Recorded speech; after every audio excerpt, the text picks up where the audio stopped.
পাঁচবারই ওয়াজিন সাহেব বড় মায়াবী শুনে আমাদেরকে ডাকে, হাইয়া আলাস সালাহ, আসুন না সবাই এখন নামাজের দিকে আসুন, হাইয়া আলাল ফালাহ, আল্লাহ তাআলা কল্যাণ রেখেছেন এই নামাজে আসেন, কল্যাণের দিকে আসেন। এই আওয়াজটা আমাদের কানে যাওয়া মাত্র আল্লাহ তাআলা যাদের দিলের কান সজাগ রাখেন তারা নামাজের জন্য পেরেশান হয়ে মসজিদের দিকে চলে। প্রাপ্তবয়স্ক সংখ্যক পুরুষ, শিশু, অসুস্থ পুরুষ মানুষ এবং মহিলাদের জন্য আল্লাহ তাআলার পক্ষ থেকে রহমত।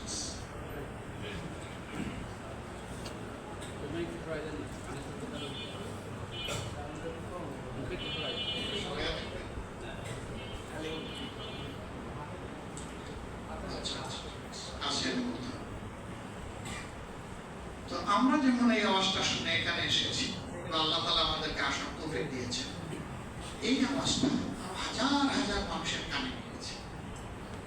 এমনকি নামাজের সময়ও কিছু ভাই বিরাদর হয়তো বা তারা আপন আপন জায়গায় থাকেন, মসজিদে আসতে পারে, তারাও আমাদের ভাই, তারাও আমাদের কলিজার টুকরা, তারাও আমাদের রক্তের অংশ, তারা বড় আপন। কারণ আমাদের মা একজন হযরত হাওয়া আলাইহিস সালাম, আমাদের আব্বাও একজন হযরত আদম আলাইহিস সালাম, রক্ত আমাদের একই। আমরা কি একটু প্রাণ ধরে ওই সমস্ত ভাইদের জন্য একটু দোয়া করতে পারি যে হে আল্লাহ, যে তৌফিক মেহরবানি করে আমাদেরকে দান করেছেন মসজিদে আসা, আগামীতে আমাদের ওই ভাইদের তো সেই তৌফিকটা দান করুন। আমিন। যদি আমাদের দোয়া আমাদের ভাইদের জন্য কাজে লেগে যায়, তারাও উপকৃত হবে এবং আল্লাহর দরবারে এই আরজ করার জন্য আমরা আল্লাহর কাছ থেকে পুরস্কৃত হব ইনশাআল্লাহ। মুমিন সেই ব্যক্তি যার অন্তরে মানুষের প্রতি কোনো হিংসা নেই। আল্লাহর রহমত আর হিংসা দুইটা একসাথে থাকে না। যেই দিলে হিংসা থাকে সেই দিলে আল্লাহর রহমত হয় না। যেই দিল হিংসা মুক্ত ওই দিলটা আল্লাহ তাআলার রহমত দিয়ে প্লাবিত করে। আল্লাহ তাআলা সৃষ্টির মধ্যে আমাদেরকে সেরা হিসেবে পয়দা করেছেন। ছোট্ট একটা উদাহরণ দিলে পরিষ্কার হয়ে যাবে।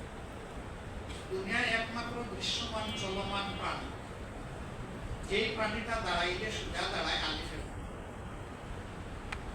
আর ঘাড়ও সোজা, ঘাড়ের উপর মাথাটাও সোজা। আল্লাহর কসম, দৃশ্যমান দ্বিতীয় কোনো প্রাণী আর কোথাও এরকম দেখবেন না। সবগুলা কোমর ভাঙার উপর হালতে, না হয় বুক টেনে একদম মাটিতে পড়ে আসে, অথবা পানিতে সাঁতার কাটে, কিন্তু সোজা হালতের প্রাণী একটাই, এটি হচ্ছে আশরাফুল মাখলুকাত, মানুষ। আল্লাহ তাআলা এই মাথাটাকে সবচেয়ে বেশি সম্মানের জায়গা হিসেবে স্থাপন করেছেন।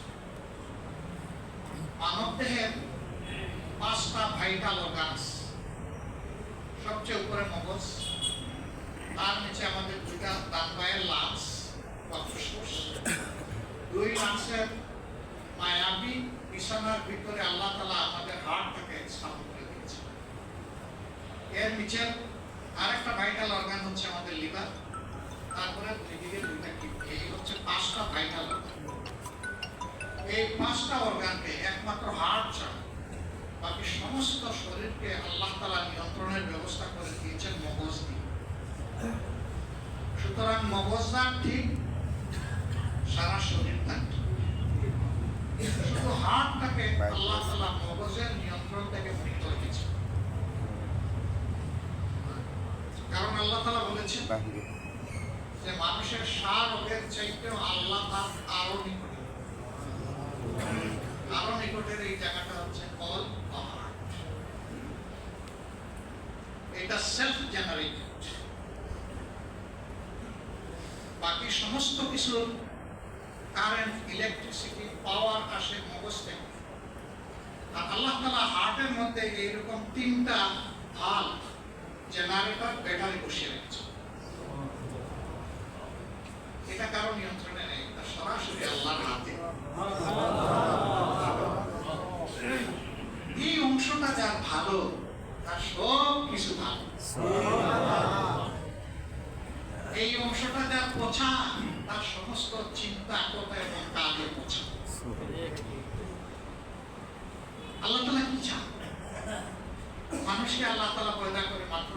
জিনিস তার কাছ থেকে মৌলিকভাবে চান। ওমা খালাকতুল জিন্না ওয়াল ইনসা ইল্লা লিয়াবুদুন। জিন আর মানুষ এই দুই জাতিকে শুধু আমার ইবাদত বন্দেগী গোলামি দাসত্ব, আমার আনুগত্য, আমার ফরমান তামিল করা ছাড়া অন্য কোনো প্রয়োজনে পয়দা করি নাই। কথাটা কে বলেছে? তাহলে বুঝা গেল মানুষ চাহনিতে, চিন্তায়, কথায় এবং কাজে সব কিছুতে গোলামি করবে একমাত্র আল্লাহর সাথে। প্রশ্ন দাঁড়ায়, একজন মানুষ সবসময় আল্লাহর গোলামি করতে পারবে? যদি ওই মানুষটা আল্লাহর কালাম কুরআনুল হাকিমের হুকুম মানে এবং নবী করিম সাল্লাল্লাহু আলাইহি ওয়াসাল্লামের তরিকা অনুযায়ী, এই ক্ষেত্রে পেশাব, পায়খানা, স্ত্রী সহবাস, খাবার গ্রহণ, হাঁচি দেওয়া, কাশি ফেলা, কারো দিকে তাকানো, নিজের মা, নিজের স্ত্রী, সন্তানদের দিকে তাকিয়ে একটু হাসি, আল্লাহর কসম এই সবগুলো ইবাদত। যদি এটা নবীওয়ালা হতে হয়। কিন্তু আমরা এই যে নামাজ আদায় করলাম, আজকে যদি আমাদের সম্মানিত খতিব বা ইমাম সাহেব বলতেন যে আমরা দুর্বল ইমানদার, যুগ যুগ ধরে 3 রাকাত করে মাগরিবের নামাজ পড়ে আসতেছি, আমাদের ইমান যে দুর্বল, আজকে বাড়াইয়া 4 রাকাত পড়ে, আপনারা কি মানতেন? কারণ আল্লাহর হুকুম করে করতে আমরা কেউ করতেন, এর হুকুম আল্লাহ নবী পয়গম্বরদেরকেও দেন নাই। সুতরাং যা আছে তা অবিকল রাখতে হবে। এই ইবাদতও যদি কেউ বদলায় ফেলে নিজের ইচ্ছা মতো এই নামাজও আল্লাহর দরবারে কবুল হবে না, বরঞ্চ এটা আল্লাহর সাথে বিদ্রোহের সামিল হবে। সে আল্লাহর আইনকে লঙ্ঘন করে নিজে নিজে একটা করে ফেলছে। এই যে নামাজের সময় আমরা এখানে আসলাম, এখানে কোনো অশান্তি, ধাক্কাধাক্কি, বিশৃঙ্খলা আছে? 8 বছরের একটা শিশু যদি এখানে এসে বসে যায়, আমি কি তাকে উঠাইতে পারবো? এটা তার হক। রাসূল আকরাম সাল্লাল্লাহু আলাইহি সাল্লামের পিছনে যারা নামাজ পড়েছেন তারা সৌভাগ্য। আমরা প্রিয় নবীকে দেখি না, ইমানে দিচ্ছি। আমরা তার ছায়া সামনে রেখে আমরা কল্পনা করি, তার কোন ফটো নাই, ওই ব্যবস্থা আল্লাহ রাখেন। আল্লাহ তাআলা মুমিনদের কলবের মধ্যে আল্লাহ তাআলার নবীর একটা ছাপ বসে। এটাই হচ্ছে নবী করিম সাল্লাল্লাহু আলাইহি ওয়াসাল্লামের প্রতি মানবের ভালোবাসা। আল্লাহ নবী বলেছেন, মাবুদের জাতের কসম, তোমরা কখনো মুমিন হতে পারবা না যতক্ষণ পর্যন্ত তোমাদের মা, বাবা, স্ত্রী, সন্তান, সন্ততি সব কিছুর উপরে আমাকে ভালোবাসো। অতএব আল্লাহ তাআলার ভালোবাসার পরেই হচ্ছে আল্লাহ রাসূল সাল্লাল্লাহু আলাইহি ওয়াসাল্লামের ভালোবাসা। আল্লাহ যেন সেই ভালোবাসার নিয়ামত দিয়ে আমাদের হৃদয়টা ঠান্ডা করে। বলছিলাম মাথার কথা। এই মাথা আল্লাহ তাআলা বলেছেন, সাবধান, এই মাথা আমি সোজা করে পয়দা করেছি, আমি ছাড়া কারো কাছে এই মাথা নত করা যাবে না। এই মাথা নত হবে শুধু আমার সামনে, আর কারো সামনে না। 4টা ফরজ ইবাদত আল্লাহ তাআলা বড়ভাবে নির্ধারণ করে দিয়েছে। নামাজ, রোজা, হজ, যাকাত। প্রথম 2টা সমস্ত সক্ষম মানুষের জন্য, দ্বিতীয় 2টা মালে নেশাব যারা তাদের জন্য, সম্পদ যাদের আছে তাদের জন্য। এই 4টা ইবাদতের মধ্যে একমাত্র ইবাদত যেটাতে সেজদা আছে, এটার নাম নামাজ। আর কোনো ইবাদতে সেজদা নেই। এই সেজদা নিয়েই ইবলিসের সাথে হযরত আদম আলাইহিস সালামের শানের ঝামেলা ইবলিস তৈরি করছে। আল্লাহ তাআলা হুকুম করেছিলেন ফেরেশতা এবং জিন জাতির সর্দার হিসাবে ইবলিসকে, যে আমি মানুষ বানিয়েছি, আদম বানিয়েছি, তাকে সম্মান দেখাও, সেজদা করো। ফাসাজাদু ইল্লা ইবলিস আবা ওয়াস্তাকবার। সমস্ত ফেরেশতারা সেজদা করলো, ইবলিস করলো। সে অস্বীকার করলো এবং অহংকার দেখালো। কি অহংকার? হে আল্লাহ, তুমি আমাকে আগুনের শিখা থেকে পয়দা করেছো, যা সব কিছুকে অন্ধকারকে উজ্জ্বল করে, আকাশ জিনিসকে পুড়িয়ে পাক বানাই দেবে, যা যখন জ্বলে শুধু উপরের দিকে উঠতে থাকে, চির উন্নতম মসজিদ এইভাবে ভাব দেখায়। সেই শিকার থেকে পয়দা করে পায়ের পচা মাটি আর পানি থেকে তৈরি করা মানুষকে আল্লাহ তুমি আমাকে শ্রদ্ধা করতে সম্মান দেখাতে বলো। আল্লাহ তাআলার সাথে এই যে সে বেয়াদবি করেছে, এই বেয়াদবির উপহার হিসেবে আল্লাহ তাআলা তাকে তার নিয়ামত থেকে চিরদিনের জন্য বঞ্চিত করেছে, তাড়িয়ে দিয়েছে। সে মর্দু বিতাড়িত সেজদা সেই মূল্যবান একমাত্র ইবাদত, যে ইবাদত জমিনে আল্লাহ রাসূলের যেহেন মুবারকের উপর সিনার উপর নাযিল হয়, মগজের উপরে নাযিল হয়, এই ইবাদতটা হচ্ছে নামাজ। বাকি সব জমিনে নাযিল সমস্ত উম্মাহ এই একটা ব্যক্তিগত আল্লাহ তাআলা তার হাবিবকে নিয়ে গিয়েছিলেন মেহেরবানি করে বড় মায়া এবং ভালোবাসায় বড় বরকতময় পরিবেশ তৈরি, মসজিদে হারাম থেকে মসজিদে আকসা, মসজিদে আকসায় নবীদের সাথে জামাত আদায় করে এবং জামাতের ইমামতি করে রাসূল করিম সাল্লাল্লাহু আলাইহি ওয়াসাল্লামকে আল্লাহ তাআলা নিয়ে গেছেন তার কাছে আসমানে, সপ্তম আসমানে নিয়ে তার নবীর সাথে আল্লাহ তাআলার বাদশা রয়েছে। আমরা দেখি, আমরা ঈমান এনেছি। প্রিয় নবী যখন জান্নাত জাহান্নামের নিদর্শন সব দেখে, আল্লাহ তাআলার সমস্ত ভালো ভালো নিয়ামতগুলো শুনে যখন ফিরে আসবেন, আল্লাহ তাআলা তখন খুশি হয়ে প্রিয় নবীর হাতে উপহার তুলে দিলেন, বললেন যে আপনি এবং আপনার উম্মতের জন্য একটু মায়াবী উপহার চান, ব্যতিক্রম ধর্মী উপহার দিয়েছি। সেই উপহার হচ্ছে নামাজ, 50 ওয়াক্তের নামাজ। প্রিয় নবী খুশি হয়ে চলে আসছেন চতুর্থ আসমানে মুসা আলাইহিস সালামের সাথে মুলাকাত। বললেন নবী গো, আল্লাহ তাআলা যে এত মর্যাদা দিয়ে মায়া করে বরকতময় করে আপনাকে নিয়ে গেলেন মেহমান করে, সেই মায়ার আল্লাহ আপনাকে আর আপনার উম্মতকে কি উপহার দিলেন? মুহাম্মদ রাসূলুল্লাহ সাল্লাল্লাহু আলাইহি ওয়াসাল্লাম বললেন, আমার আল্লাহ আমাকে এবং আমার উম্মতের জন্য 50 ওয়াক্তের নামাজ প্রতিদিন উপহার দিয়েছেন। আরেকটু জুড়ে বলেন সুবহানাল্লাহ। কত বড় নিয়ামত! নবী কত খুশি। হযরত মুসা আলাইহিস সালামের কপালে চিত্তার ভাঁজ। বললেন, ওগো নবী, আপনার উম্মতের ভার বহন করতে পারবে না, আপনি ফিরে যান, কে দরখাস্ত করুন যেন কমায় দেওয়া হয়, আল্লাহ যেন মেহেরবানি করে হালকা করে দেন। গেলেন 10 ওয়াক্ত কমায় দেওয়া, আবার আসলেন একই কথা, আবার গেলেন আরো 10 ওয়াক্ত, আবার গেলেন, এইভাবে 4 বার গেলেন, 10 ওয়াক্ত করে 40 কমায় দেওয়া। এরপরের বার যখন বলেন আল্লাহ তাআলা 5 ওয়াক্ত। এবার মুসা আলাইহিস সালাম বলতেছেন, নবী গো পারবে? মুহাম্মদ রাসূলুল্লাহ সাল্লাল্লাহু আলাইহি ওয়াসাল্লাম বলছেন, আমার বড় লজ্জা হয়, আমি আমার আল্লাহর দরবারে আর গিয়ে কমানোর দরখাস্ত করতে পারবো না। আমি সন্তুষ্ট, আল্লাহ যেন আমাকে আমার উম্মতকে তৌফিক দান করেন, আমিন। আল্লাহ তাআলা সাথে সাথে জানাই দিলেন, 50 ওয়াক্ত উপহার দিয়ে যে পরিমাণ নিয়ামত দিতে চেয়েছিলাম, সওয়াব দিতেছিলাম, তুমি যেহেতু আমার ফয়সালার উপরে সিদ্ধান্তের উপরে সন্তুষ্ট হয়ে গেছো, এই 5 ওয়াক্তের ভিতরে 50 ওয়াক্তের সব দিয়ে দিলাম। তবে ফিরে এসে হারামের সামনে চুপ করে দাঁড়িয়ে মেরাজের বিবরণ দিচ্ছে। সেখানে মুশরিকরাও আছে, মুমিনরাও আছে। এই বিবরণ শুনে মুমিনদের মুখ উজ্জ্বল, আর মুশরিকরা জ্বলে পুড়ে ছাই।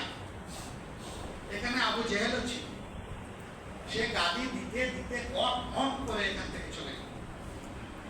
রাস্তায় আবু বকর সিদ্দিক রাদিয়াল্লাহু তাআলা আনহুর সাথে মুলাকাত, এই দিকে আসো। বয়স অনেক বড় আবু জেহেল, বিশিষ্ট মুরব্বী, মক্কা আসলেন।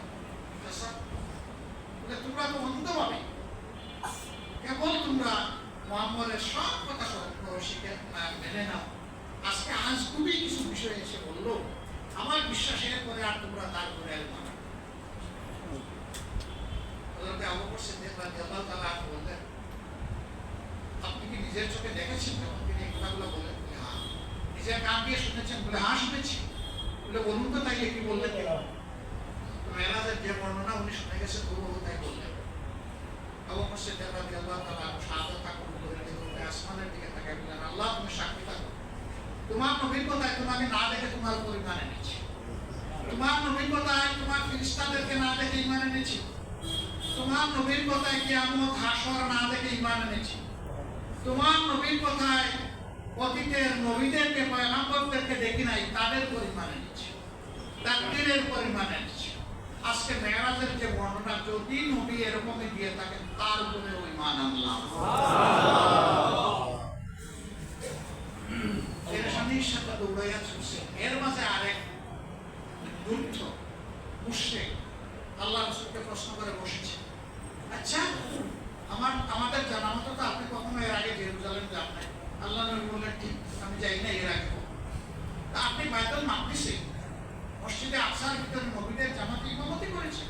বলে হ্যাঁ, আল্লাহ আমাকে দিয়ে করিয়েছে। বলে তাইলে বলুন তো মসজিদে আকসার পিলার কয়টা, গম্বুজ কয়টা, সামনের যে ওয়াল আছে এটার ইটের রং কি, তারপরে জানালা কয়টা, দরজা কয়টা, কুরবানগাহ কোন জায়গায়, আপনি বলতে পারবেন?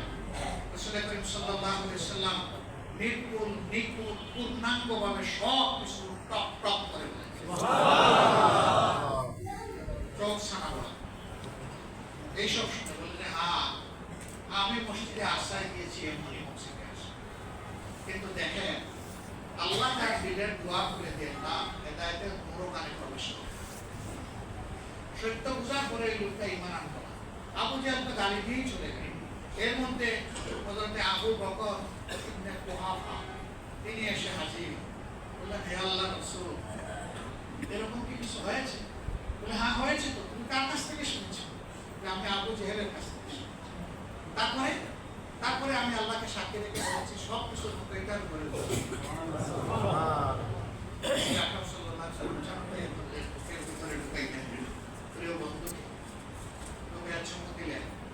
তারপরে বললেন সিদ্দিক অনেকেই খাওয়ান, কিন্তু সিদ্দিক আকবর একজন হয়, সেই একজন তুমি।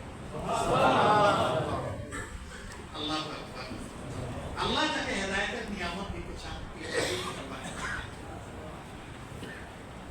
বলছেন আমি নামাজ, আল্লাহ রাসূল বলেছেন, একজন সাহাবী বললেন হে আল্লাহর রাসূল, আপনি খাতিমান নবী, মাত্র দুইজন নবী সরাসরি আল্লাহর পক্ষ থেকে দাওয়াত পেয়ে এইভাবে কথা বলেছেন ইতিহাস। একজন মুসা আলাইহিস সালাম তুর পর্বতের উপত্যকায়, আর আরেকজন আপনি আসমানে, আল্লাহ আপনাকে নিয়ে গেছেন। আমাদের জন্য তো এরকম আর কারণ এরপরে কোনো নবী আসবে। এই মেরাজের নিয়ামত আমরা কি পাবো? রাসূলুল্লাহ সাল্লাল্লাহু আলাইহি ওয়াসাল্লাম বললেন আল্লাহ আমাকে ওখানে নিয়ে একবার সঞ্জয় দিয়েছেন তোমাদের প্রতিদিন 5 বারের মেরাজ। সুবহানাল্লাহ। সালাত হচ্ছে মেরাজ। আসল মন করে শ্রদ্ধা করে আল্লাহকে আল্লাহ এই মাতার সম্মান তুমি দিয়েছো, এই মাতা তোমাকেই লুটাইলাম, আর কাউকে লুটাবো না, এবং এই মাতার মর্যাদা রক্ষা করার তৌফিক আমাকে দাও। আমিন। আর এই মাতাটা সেজদা থেকে উঠানো রাখবে, ওগো মাবুদ তুমি গফুরুর রহিম, তোমার এই সিফতের গুণে তুমি আমাকে এইভাবে নিষ্পাপ বানিয়ে দাও যেমন করে মায়ের পেট থেকে নিষ্পাপ অবস্থায় তুমি এসেছো। আমিন। আল্লাহর কাছে যখন ডাকবো গভীর আস্থা নিয়ে, ভালোবাসা নিয়ে ডাকবো, এই একে নিয়ে ডাকবো যে আমার আল্লাহ আমার ডাক কবুল করবেন ইনশাআল্লাহ। কারণ আল্লাহ তো বলেছেন উদউনি আস্তাজিব লাকুম, আমার ডাকরে আমি তোমাদের ডাকের জবাব দিব। আমাদের ডাকতে দেরি হতে পারে, মোল্লার জবাব দিতে দেরি হয় না। 5 ওয়াক্ত আমরা নামাজ পড়ি 17 বার, এর ভিতরে কমপক্ষে আমরা সূরা ফাতিহা তেলাওয়াত। এই সূরা ফাতিহার আরেকটা নাম হচ্ছে সাবুল কুরআন, 7 আয়াতের সূরা। প্রত্যেকটি আয়াত শেষ হওয়ার সাথে সাথে আল্লাহ তাআলা সরাসরি তার বান্দার তেলাওয়াতের জবাব দেন। সুবহানাল্লাহ।